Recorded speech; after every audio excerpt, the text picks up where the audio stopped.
अपने YouTube channel bright classes में। Friends, हम लोगों का टॉपिक चल रहा है सेंटेंस एंड इट्स काइंड्स। तो आज हम लोग पढ़ेंगे सेंटेंस एंड इट्स काइंड्स का पार्ट 3। क्या पढ़ेंगे? पार्ट 3। और पार्ट 3 में अध्ययन करेंगे how to form negative sentences. Part 3 में क्या पढ़ेंगे? How to form negative sentences. क्योंकि मैं आप लोगों को प्रीवियस क्लास में पढ़ा चुका हूं कि सेंटेंस क्या है, इसके कितने प्रकार होते हैं, और असर्टिव सेंटेंस। तो 5 सेंटेंस होते हैं, उन 5 में से पहला है असर्टिव सेंटेंस। असर्टिव सेंटेंस के 2 पार्ट हैं, अफर्मेटिव और निगेटिव। तो दूसरा पार्ट हम लोग अध्ययन कर रहे हैं, अध्ययन कर चुके हैं कुछ, और आज पढ़ेंगे कैसे निगेटिव सेंटेंस बनाएंगे। तो चलिए क्लास को, इसमें हम लोग पहला कंसेप्ट आपको मैं दे नंबर 1 कह रहा है कि वाक्य में सहायक क्रिया के बाद, वाक्य में सहायक क्रिया के बाद निगेटिव मार्कर यानी हेल्पिंग वर्ब, हेल्पिंग वर्ब के बाद निगेटिव मार्कर्स यानी क्या? नो या नॉट। ध्यान देंगे यहाँ नो या नॉट, 2 कंडीशन हो रहा है।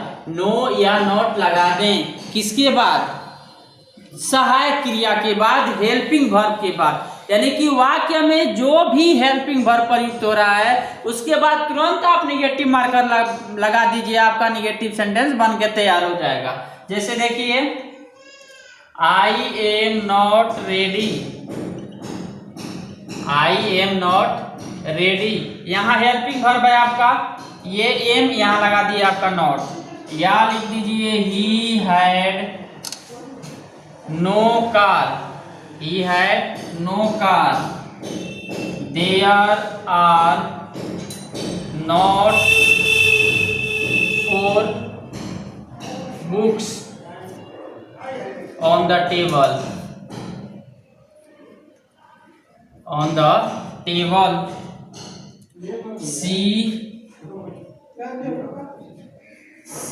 has not a pen, she has not a pen।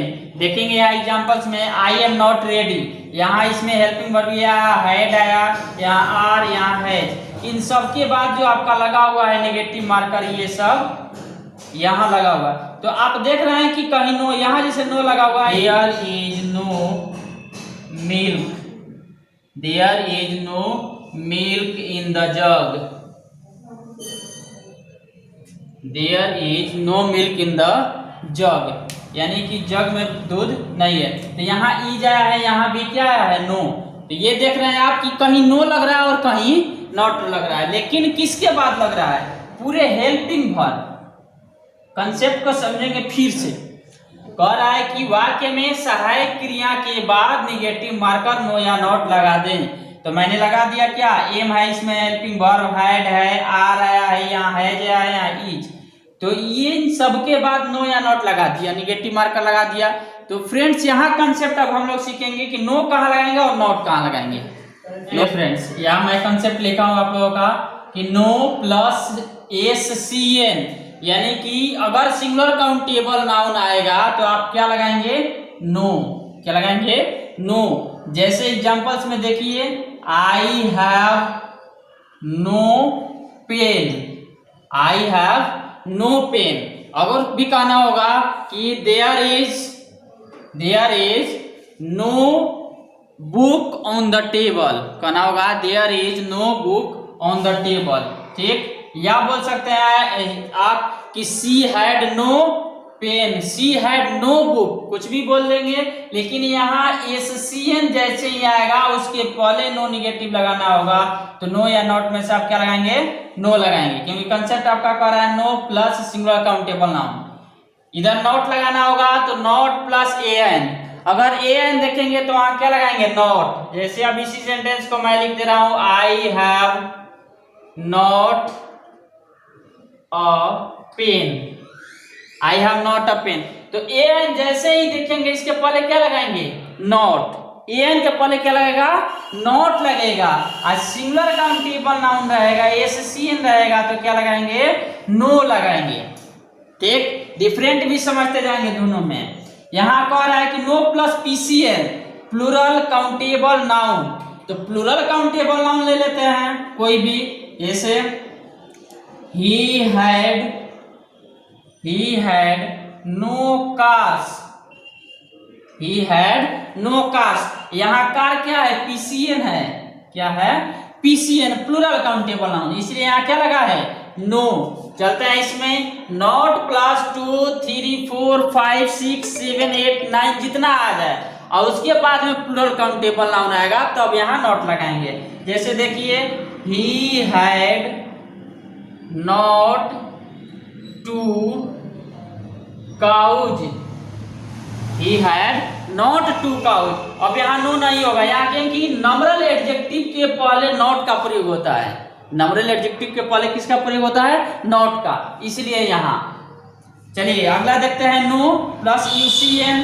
तो नो जिसे कहना होगा कि I have no time, I have no time today,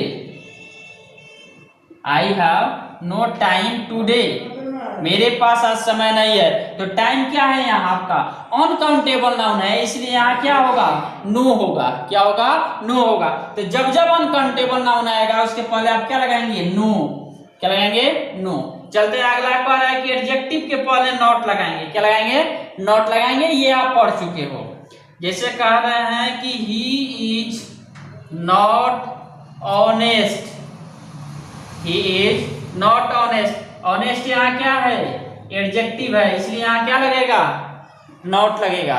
लेकिन एक कंडीशन बन जाता है फ्रेंड्स इसमें कि अगर एडजेक्टिव के बाद कोई नाउन लगा होगा, एडजेक्टिव के बाद क्या लगा होगा, नाउन लगा होगा, तो अब यहाँ क्या लगाएंगे, नो की नॉट। तो नो या नॉट लगेगा अब उस नाउन के अनुसार, क्योंकि possessive adjective and possessive pronoun में मैं आप लोगों को वहां क्लियर किया हूं कि कब क्या लगता है वहां ए एन के प्रयोग में। अगर जो स्टूडेंट मेरे प्रीवियस वीडियो को नहीं देखे हैं वो जाकर के पहले प्लेलिस्ट में पूरा अपलोड है वीडियो, उसको देखिए, इसके बाद में इस कंसेप्ट को फिर से आप देखिएगा, एकदम क्लियर कंसेप्ट समझ में आएगा।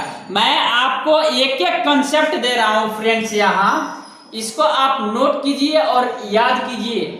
ये लैंग्वेज में मैं आपको नहीं लिख पा रहा हूँ, केवल कंसेप्ट, इस कंसेप्ट को याद रखिए।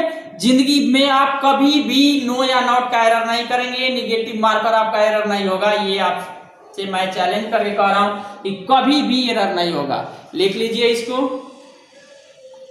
चलिए लिख लिए।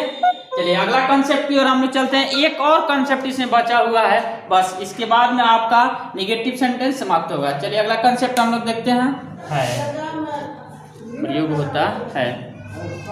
देखेंगे फ्रेंड्स, यहाँ कह रहा है आपका कि यदि वाक्य में दो सहायक क्रियाओं का प्रयोग हुआ हो तो उन दोनों सहायक क्रियाओं के बीच में केवल नॉट का प्रयोग होता है। किसका प्रयोग होता है, केवल नॉट का प्रयोग होता है। वहां आपको कंडीशन था, उस पहला कंसेप्ट में आप लोगों का कंडीशन था कि नो लगाइए या तो फिर नॉट लगाइए, लेकिन इसमें आपको कंडीशन नहीं है, केवल क्या लगेगा, नॉट ही लगेगा, नो का प्रयोग नहीं होगा। यदि वाक्य में दो सहायक क्रियाएं प्रयुक्त हुआ हो तो केवल क्या लगाएंगे, नॉट लगाएंगे। जैसे देखेंगे एग्जाम्पल्स,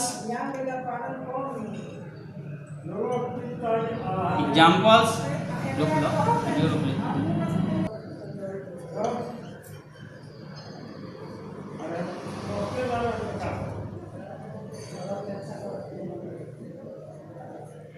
अनकाउंटेबल लिखते हैं, मिल्क,